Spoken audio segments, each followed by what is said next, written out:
વડોદરા શહેરમાં ઘરેથી, ઓફિસથી કે અન્ય જગ્યા પરથી બહાર નીકળતી વખતે સુરક્ષાનું ધ્યાન પોતાની જાતે રાખવું મહાનગરપાલિકા તંત્ર, કર્મચારી, અધિકારી, નેતાગણ એના જવાબદાર નથી.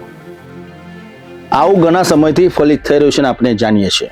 વડોદરા શહેરના રોડ રસ્તા ઉપર રખડતા પશુઓ, મસમોટા ખાડાઓ અકસ્માતનું કારણ બને છે. લોકોના જીવ જાય છે, પરિવારનો મોહ ખોવાઈ જાય છે, સાથે સાથે ખોડખા પણ આવે છે. પરંતુ આ તંત્રના અધિકારી, નેતાગણને કદાચ પ્રજાની સુરક્ષાની પડી જ નથી. સૌથી મોંઘો કરવેરો વડોદરા શહેરની પ્રજા ચૂકવે છે, પરંતુ રોડ રસ્તાઓ ક્યારે પણ તેમના માટે, વાહન ચલાવવા માટે સુરક્ષિત બન્યા જ નથી.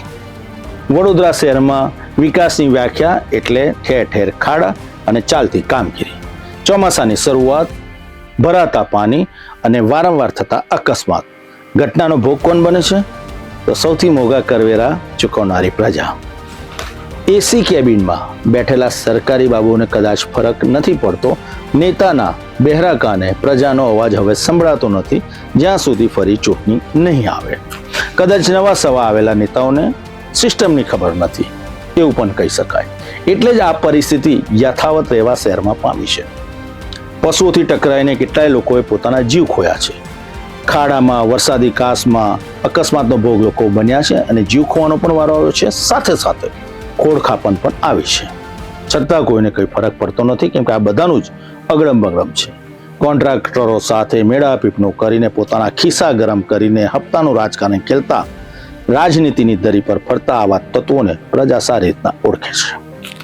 મહત્વનો સવાલ એ થાય છે કે વડોદરા શહેર અને અંતરિયાળ શહેરની આજુબાજુ જોડાયેલા ગામડાઓમાં આજ દિન સુધી વિકાસ થયો જ નથી. આ વિકાસની વ્યાખ્યા કેવી છે તે પ્રજાને સમજાવવામાં આવે છે. એ કદાચ પહેલા નેતાગણે સમજવી જરૂરી છે.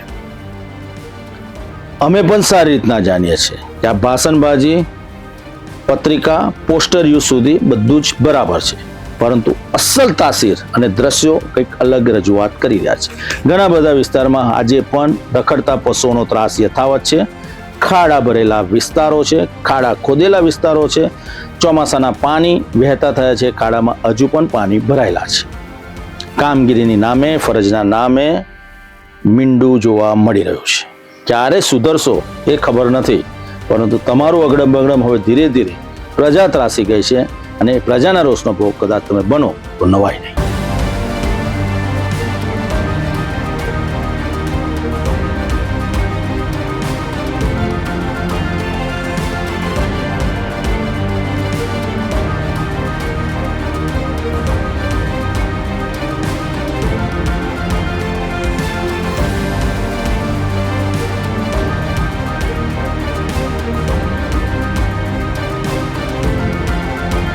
વડોદરા શહેરના આજવા રોડ વિસ્તારની યોગેશ્વર સોસાયટી અને આસપાસના વિસ્તારોમાં રખડતા પશુઓની સંખ્યા સતત વધતી હોવાનો સ્થાનિકો આક્ષેપ કરી રહ્યા છે. રસ્તાઓ પર ખુલ્લેઆમ ફરી રહેલા આખલા અને અન્ય પશુઓના કારણે વાહન ચાલકો તેમજ રાહદારીઓ માટે જોખમ ઊભું થઈ રહ્યું છે. બાળકો, મહિલાઓ અને વૃદ્ધોને ઘર બહાર નીકળતી વખતે પણ સાવચેતી રાખવી પડે તેવી સ્થિતિ હોવાનું સ્થાનિકો જણાવી રહ્યા છે.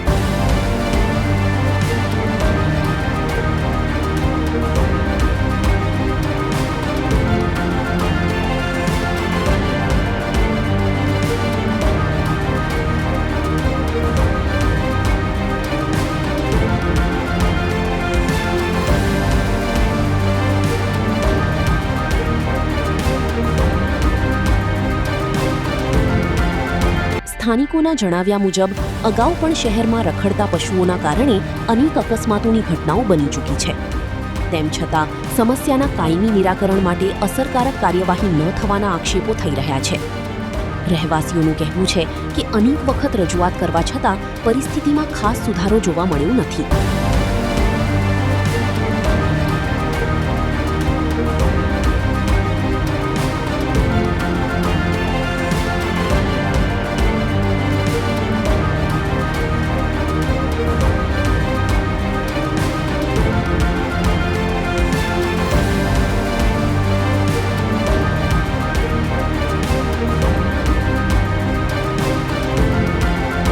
સ્થાનિકોનું કહેવું છે કે કેટલાક પશુપાલકો પોતાના ઢોરોને ખુલ્લા મૂકી દેતા હોવાથી જાહેર માર્ગો પર જોખમી પરિસ્થિતિ સર્જાઈ છે.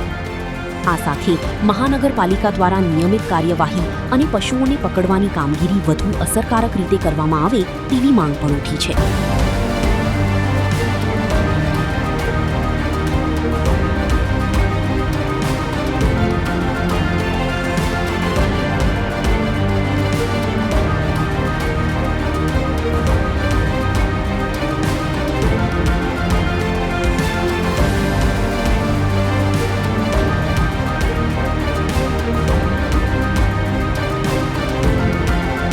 સ્થાનિક રહેવાસીઓએ મહાનગરપાલિકાને રખડતા પશુઓના પ્રશ્નનો કાયમી ઉકેલ લાવવા અપીલ કરી છે.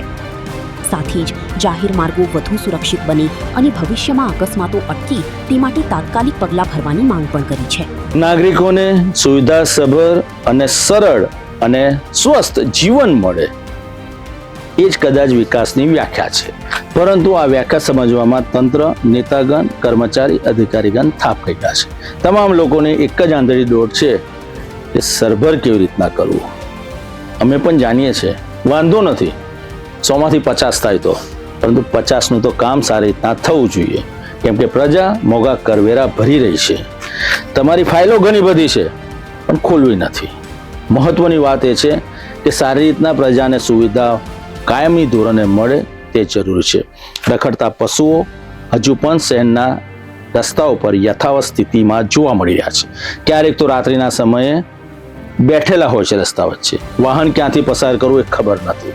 સાથે સાથે મસ્ત મોટા ખાડાઓના દર્શન પણ વડોદરાવાસીઓ કરી રહ્યા છે. ઘણી બધી જગ્યાએ પાણી ભરાયેલા છે, ખબર નથી પડતી, અને સીધું બાઇક ખાબકે તો શું કરવું.